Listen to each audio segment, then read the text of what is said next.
Hello, my name is Vincent Golden, and I'm the Curator of Newspapers and Periodicals at the American Antiquarian Society.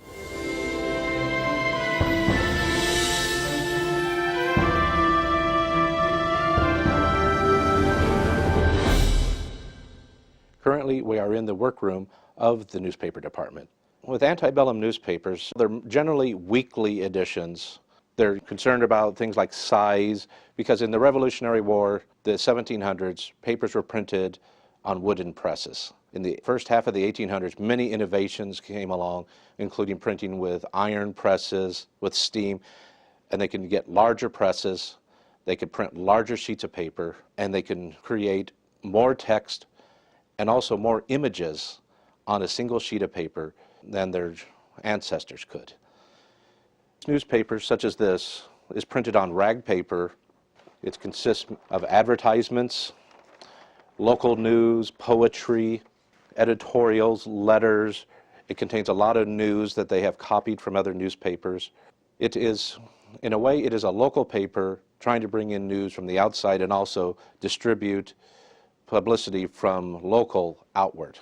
In the 1830s, there was much competition with newspapers, especially in the big cities, with New York, Boston, and Philadelphia. And the penny press, such as the Sun, this is one of the first penny press papers that came out, where it was sold for a penny, where the main emphasis was getting the news out quickly on a daily basis. With some of the larger papers, they were more formal, they shot for a higher quality of audience. With the penny press, it's more of a lowbrow press, where they're trying to aim for the more common people. They're trying to get the sensational. There's competition to get the news out first, to get it out quickly, and to get the paper on the street as fast as possible to sell the news. Newspapers from the 17s and especially the 1800s often had political affiliations. The publishers, the editors were connected to local political parties. In fact, some papers were created specifically to promote a specific political stance. Neutral papers, independent newspapers, often had trouble surviving. So regular newspapers, especially during election years, would have much coverage promoting their candidates. And so, for example, what we have over here, this is the Albany Journal from 1840. Now with this paper we have the Whig ticket. So here are the candidates that they are promoting to their readers, saying these are the people you should promote. Here you have editorial cartoons. This is, you find this more with the larger city newspapers, not with the small papers, because it is expensive to create illustrations back then. And this is a couple of weeks before the election, and as you can tell from this, the Whigs won. They were so proud of the fact that they took up an entire page that would normally have advertisements and news just to publicly proclaim the success of the Whigs.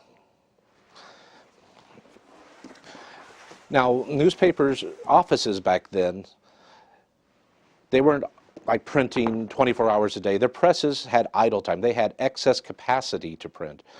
And what often happened is that they would put together a separate group of people to do what is called campaign newspapers.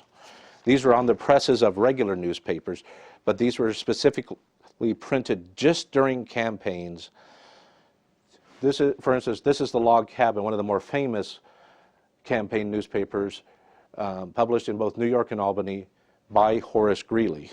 So they are going to put more political information. There's almost no advertisements.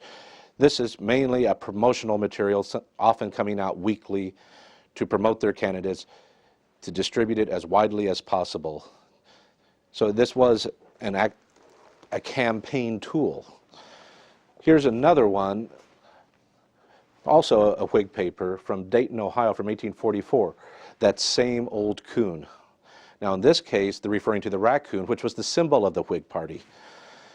Each of these issues, as you can see, has a very decorative border with a raccoon at the top. Not only are they producing news promoting their political stances, they're also publishing dirt about their opponents. They're producing jokes about their opposition. And in this case, they're also printing campaign songs so that their supporters could sing at rallies. Now, unfortunately, with that title here, That Same Old Coon, at this time, this just referred to the Whig Party. As the Whig Party declined and went out of existence in the early 1850s, then unfortunately, the word started to getting its racial overtones. Because of the innovations with printing became cheaper, printing presses became more prevalent. Also, as the population became more literate and also as the population grew, you have growth in subject-specific newspapers. So you have newspapers that aren't about news, they're about issues, about abolitionism, temperance, women's rights. You have industrial papers. So what they are trying to do is promote issues and causes. And because they have a larger audience, it also became commercially viable. Like for instance, here we have one of the more famous abolitionist papers published in Boston. This is the Liberator. Started in the 1830s. It's a weekly paper. The whole reason this paper exists is to try to abolish slavery. If you have one side, unfortunately, at that period, you also have opposing sides. This is a very rare paper. This is the largest known file that has survived, only 16 issues. This is the Cincinnati Post and Anti-Abolitionist. Here is a paper published in a northern state promoting slavery. And that's because the printing at that time, you could have a minority opinion, publish a paper for that opinion, and make it commercially viable. Sometimes barely commercially viable. A lot of these things only lasted 1 or 2 years. But it gives you a chance, though, to get your word out in print and to try and distribute it. And often with these papers, they're not just distributed locally, they're distributed across a wide area of the country to get your local opinion, the nation know of your local opinion. Here is Frank Leslie's illustrated newspaper. One of the changes in technology you get in the early 1800s is the capacity to do more illustrations. Frank Leslie's newspaper started in the 1850s. It's another weekly paper where they are able to take wood engravings and make printing plates out of them. And with the Chautauqua Republican, you saw little tiny illustrations. Here they are able to finally do full-page and double-page illustrations, and with presses that could handle the fine artwork. One of the changes you had in the 1800s was that somebody could engrave an illustration on a wood block. Now that's a very precious thing because someone's put a lot of time into it. They could then take that wood block, press it in a special type of wax and linseed oil, make a wax mold of it, coat it with graphite, put it in a solution of copper sulfate and sulfuric acid and other chemicals, run an electric current through it, and create an electroplate, a copper shell over the wax that they could melt off, fill in the back, and attach to a wood block, and create a metal printing block of that wood cut. So all of a sudden, you might be talking of several hundred to maybe a few thousand images with a piece of wood. You're talking tens of thousands every week with this new technology. Now this is Frank Leslie's illustrated newspaper from 1858. What I happen to have here, also from 1858, is Frank Leslie's Illustrierte Zeitung. This is the German edition of this paper using the same illustrations. America is a country of immigrants. There's a large immigrant population. Many of them don't speak English. You have all of a sudden a commercial market for foreign language papers aimed at the immigrant population. Now, Frank Leslie's, while it was printed in New York, this was a nationally distributed paper. So not only could you get the English edition, German immigrants from across the country could also subscribe to the German edition.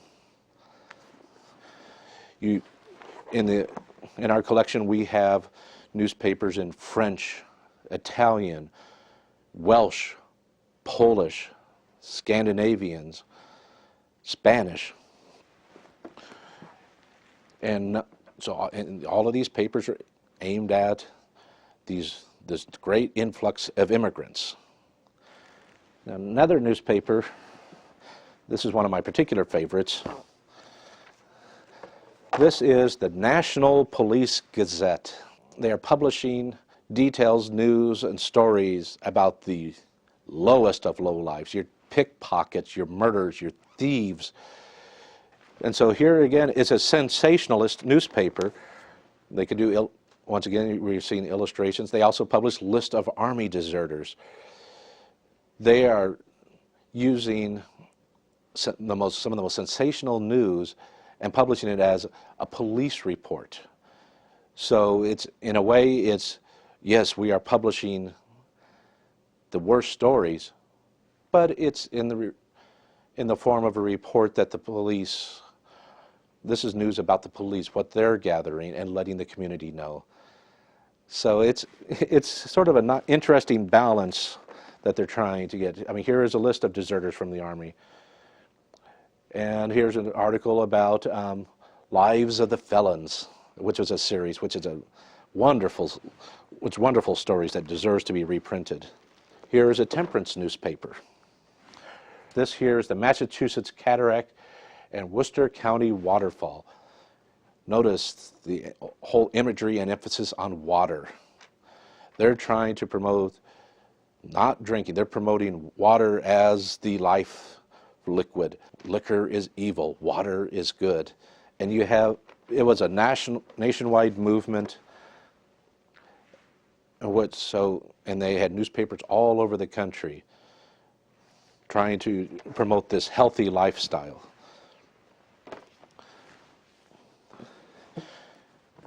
And also, once again, because you have a larger audiences, a larger literate audience, and cheaper printing. Another common type of newspaper you have are religious newspapers. This one is the Advent Harbinger and Bible Advocate. But you have Catholic, you have Protestant, you have anti-Catholic, you have Masonic, anti-Masonic papers. But you have almost every religious group putting out newspapers. Newspapers would print off extra issues, not for subscribers, but to exchange with each other. So a newspaper in Boston might be exchanging with a newspaper in Worcester, with another newspaper in New York, another one in Washington, even down in Georgia. And so their newspaper office sending off their newspapers to all these different newspaper offices, and then the other offices would send theirs in. And the purpose was to distribute the news. This was before we had wire services. This is especially before the telegraph was prevalent, where you're distributing your news out where other newspapers were freely allowed to copy. And in exchange, you would get newspapers from them, and you were freely allowed to copy from them as long as you attributed where you're getting it from.